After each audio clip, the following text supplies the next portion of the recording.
budaya.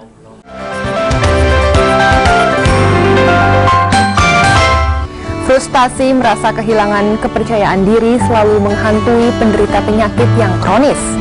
Untuk mengatasinya bisa dilakukan dengan terapi Nur Syifa atau sinar ilahi.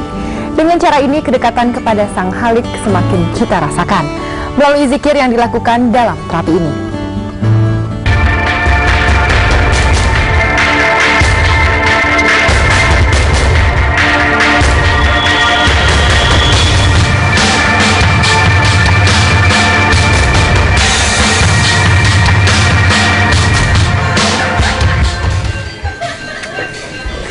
Berlokasi di kediamannya di daerah Kalipasir Menteng, Jakarta Pusat, Bambang membuka terapi penyembuhan alternatif yang diberi nama Klinik Penyembuhan Nur Syifa yang artinya sinar ilahi. Dengan terapi Nur Syifa, Haji Bambang Irawan mengaku dapat menyembuhkan berbagai penyakit medis dan non-medis kronis. Bahkan tak sedikit para pasiennya adalah limpahan dari rumah sakit. Haji Bambang Irawan dilahirkan di Jakarta pada tanggal 9 Februari 1952 dan dikaruniai 2 putra dan 1 putri. Kedua anak laki-lakinya Reno dan Arno, juga sang istri tercinta Hajar Retno Dewi, membantunya dalam terapi Nur Syifa dan dibantu oleh 20 asisten yang membantu dalam kegiatan terapi ini sejak tahun 1983 sampai saat ini. Terapi Nur Syifa adalah berzikir dengan membacakan Astagfirullah, La ilaha illallah dan surat Al-Fatihah masing-masing sebanyak 100 kali dan 2 kalimat syahadat sebanyak 17 kali bagi yang muslim.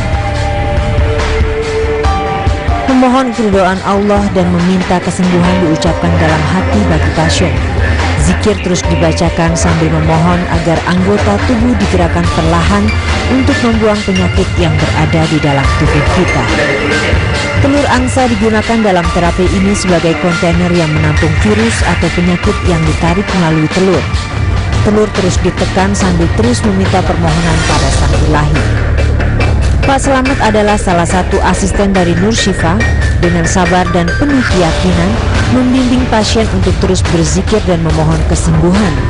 Zikir terus dibacakan sampai terapi selesai nantinya. Gerakan tubuh pasien berbeda antara pasien yang satu dengan pasien yang lainnya karena tergantung dari sakit yang mereka derita.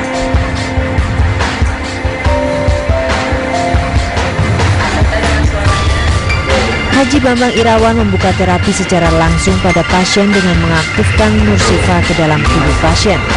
Setelah itu biasanya dilanjutkan dengan asisten untuk melanjutkannya yang disebut sebagai kabel penyambung. Lalu dari manakah awalnya Haji Bambang Irawan menekuni terapi Nur Syifa? Pada saat saya masih sebagai ahli elektronika di masa muda, pada saat itu ada sahabat saya yang kesurupan keluarganya. Nah, saya mencoba untuk menyembuhkan dengan berbagai cara, akan tetapi tidak berhasil gitu ya. Malah saya istilahnya diejek oleh makhluk ini gitu. Sehingga kan timbul keinginan saya untuk mengetahui lebih dalam selain hal-hal yang bersifat elektronik. Berapa kali terapi penyembuhan diberikan bagi para pasien? Ya berbeda-beda ya, berapa kali terapi penyembuhan itu harus dilakukan tergantung penyakitnya, umurnya misalnya ya. Kalau yang muda tentunya bisa lebih cepat. Kalau yang sudah lansia ya, lanjut usia tentunya lebih lama. Lalu apa harapan Haji Bambang Irawan dari terapi Nur Syifa ini bagi masyarakat? Banyak sekali ya di masyarakat kita orang-orang yang menderita ya, baik menderita secara fisik ya, berupa penyakit ataupun secara psikis ya, hidup dalam penderitaan. Silahkanlah datang ke Nur Syifa ini ya. Insya Allah kami ya, bisa memberikan suatu pencerahan gitu, atau jalan yang sakit insya Allah bisa sembuh ya, yang depresi ya, tertekan atau stres insya Allah bisa mendapatkan ketenangan, ketentraman batin itu insya Allah. Apa yang didapat Mary dari terapi Nur Syifa? Dan satu hal yang sangat penting adalah saya merasa semakin dekat dengan Allah. karena dengan zikir itu kita pasrah dan kita ikhlas. Kalau toh pun katakanlah penyakit saya ini katakanlah pas sampai di ujung jalan gitu, tapi kita kan sudah punya bekal untuk kita menghadap yang puasa itu.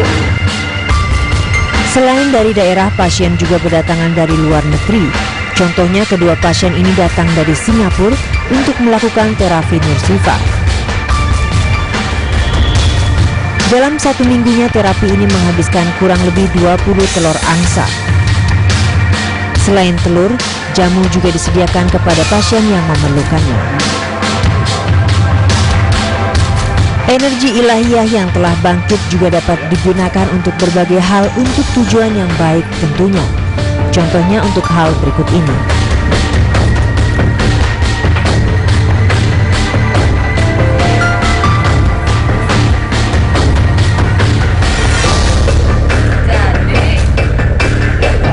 Yang pasti ketakwaan dan kedekatan kita kepada Sang Ilahi membuat kita rela untuk menjalani hidup dengan segala takdir dan suratannya.